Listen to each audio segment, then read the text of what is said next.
ये अहम खबर ताइवान और चाइना के बीच चल रहे तनाव को लेकर है। ताइवान के किनमैन आइलैंड पहुंचा TV9 भारतवर्ष।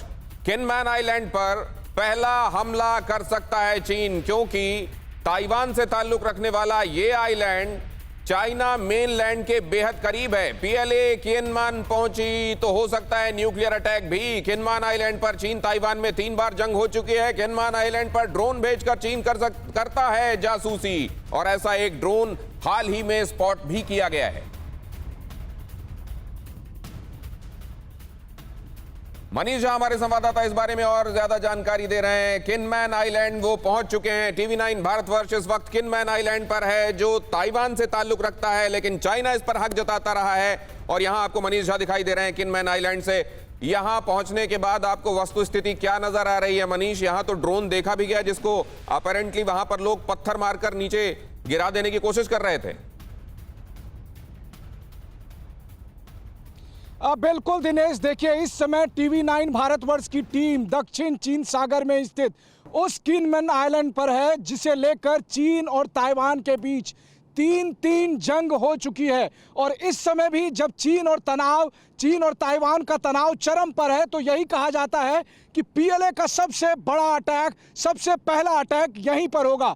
दरअसल 70 साल से चीन ये सपना देख रहा है कि वो किनमैन आइलैंड, जो कि चीन की सीमा से महज 7 मिनट की दूरी पर है, वहां पहुंच सके। तो हम सबसे पहले आपको दिखाते हैं। ये देखिए, मेरे जो ठीक पीछे में आप देख रहे हैं, ये है दक्षिण चीन सागर। और यहाँ देखिए, यहाँ आसमान पर जो आपको उड़ता हुआ ये जहाज दिखाई दे रहा है, ये चीन के एयरलाइंस का जहाज है, जो कि उस समय जो शामन में जाकर लैंड करने वाला है। और वो जो बॉर्डर पर आपको दिखाई दे रहा है लैंड वाला एरिया, ये चीन का शामन शहर है। जी हाँ, यही वो शहर है जहां पर कि चीन के राष्ट्रपति शी जिनपिंग अपने जवानी के दिनों में मेयर के पद पर थे, और जिसकी वजह से जिनपिंग का नाम हुआ, पहचान हुआ।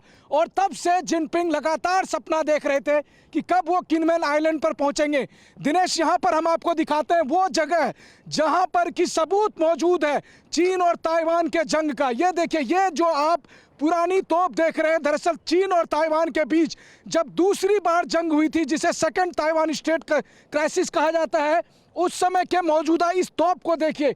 इस तोप का मुंह भी चीन की तरफ है, यानी कि जिस समय अटैक हुआ था, जिस समय PLA के सैनिक यहां पर पहुंचे थे, और तब ताइवान और अमेरिका के सैनिकों से उनकी यहां पर लड़ाई हुई थी।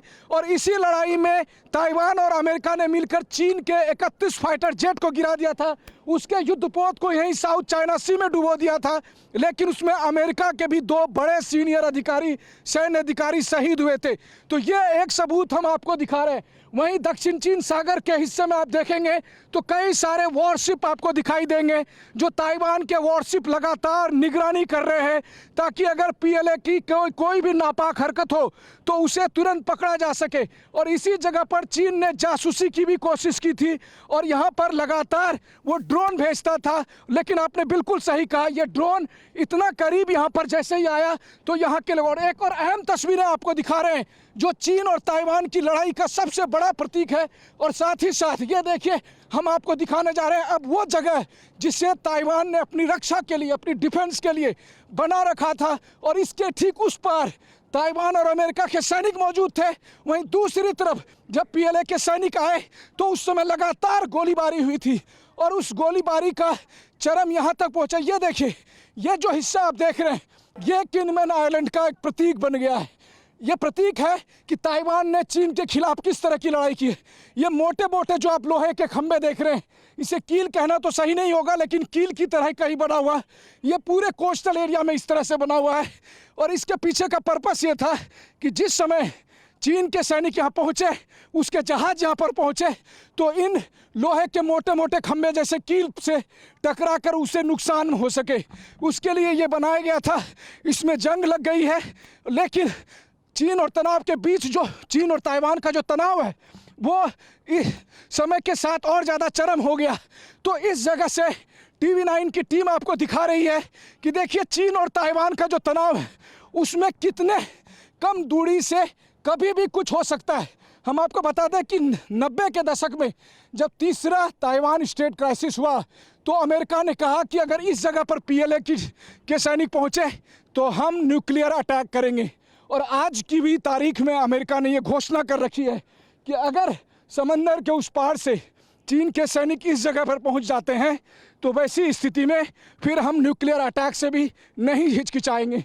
तो TV9 की टीम आपको उस जगह से, जिसे आप चीन और ताइवान के जंग का बॉइलिंग पॉइंट कह सकते हैं, जहां पर 7 मिनट के अंदर चीन पहुंच सकता है, लेकिन 70 साल से उसका ये सपना अधूरा है क्योंकि ताइवान ने यहां पर अपनी सुरक्षा व्यवस्था को इतनी मजबूत कर रखा है। और उसका गवाह है दक्षिण चीन सागर में मौजूद ताइवान के वो तमाम वॉरशिप। यहाँ पर जो एयरपोर्ट है वहाँ से देखिए लगातार एक के बाद एक जहाज़ों का आना जाना जारी रहता है। कमर्शियल फ़्लाइट भी आपको बहुत दिखते हैं।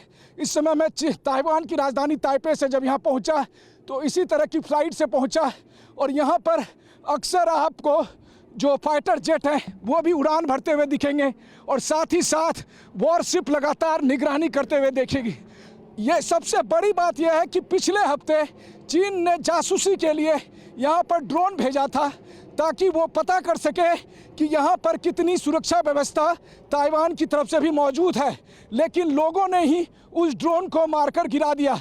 और आज की तारीख में यहाँ के लोगों से जब आप बात करें तो वो यही कहते हैं कि भले ही हम 7 मिनट की दूरी पर हैं, लेकिन शी जिनपिंग को और चीन को इस जगह को, इस आइलैंड को हथियाने के लिए 7 जन्म लेना पड़ेगा, क्योंकि किनमैन जो ताइवान के मुख्य लैंड से कई हज़ार किलोमीटर दूरी पर है, भले ही वो 7 किलोमीटर से कम दूरी पर हो यहाँ पर चीन के, लेकिन तब भी चीन यहाँ पर पैर नहीं रख सकता है। इस तरह की तैयारी ताइवान और अमेरिका ने इस किनमैन आइलैंड पर कर रखी है और यहीं से लगातार मैं और मेरे कैमरा सहयोगी सुनील सिंह आपको रिपोर्ट पहुंचा रहे हैं कि ताइवान और चीन के इस होने वाले जंग में सबसे इम्पोर्टेंट क्रिटिकल लोकेशन किनमैन आइलैंड क्यों है। दिनेश, अब ये दूसरी बात ये भी मनीष की यही वो जगह है 1958 जब यहाँ पर चीन का हमला हुआ था, उस वक्त अमेरिका ने ये तय कर लिया था कि यहाँ पर अब न्यूक्लियर अटैक किया जाएगा। ये तक तय हो गया था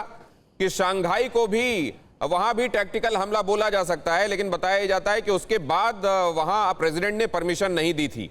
मतलब इस जगह ये चाइना क्या किस तरीके की निगाह रखता है ताइवान के इस हिस्से को लेकर, ये अमेरिका को भी मालूम है। और तब जबकि आप बता रहे हैं कि एक बार फिर से ये यहाँ पर चीन की गिद्ध दृष्टि है, तो अमेरिका भी जाहिर है इसको बहुत बहुत क्लोजली मॉनिटर कर रहा होगा।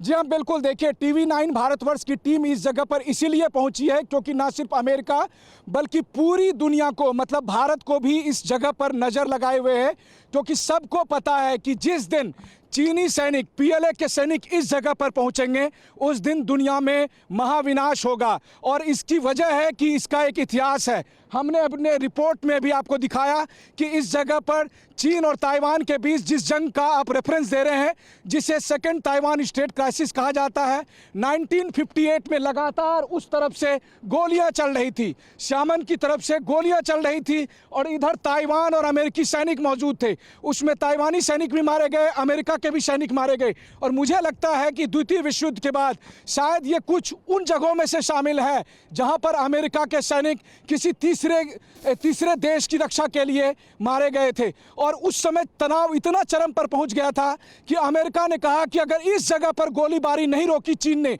तो हम इस मेरे पीछे जो आप लोकेशन देख रहे हैं वहां पर बम गिराएंगे, न्यूक्लियर बम गिराएंगे। और उसके बाद चीन डर गया, सहम गया और उसने सेलिंग बंद कर दी, गोलीबारी बंद कर दी। और तब से लेकर अब तक चीन की ये ख्वाहिश है कि कैसे वो 7 मिनट की इस दूरी को पार करके इस हिस्से पर अपना कब्जा कर ले।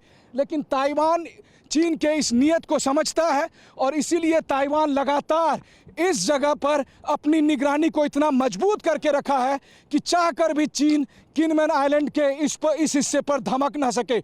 महत्वपूर्ण बात यह है दिनेश, मैं आपको बताऊं कि मैं खुद भी 5 साल पहले 2017 में ठीक उस पार मौजूद था जब डोकलाम क्राइसिस के बाद ब्रिक्स का सम्मेलन हुआ था।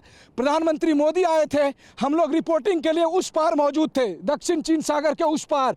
और आज 5 साल बाद जब TV9 की टीम इस जगह पर मौजूद है तो मैं समझ पा रहा हूं कि बीते 5 साल में ये 5 मिनट की दूरी इतनी दूर जा चुकी है कि अब चीन ये सोच भी नहीं सकता कि वो ताइवान के साथ यहाँ पर नॉर्मल कम्युनिकेशन भी स्टैब्लिश कर सके।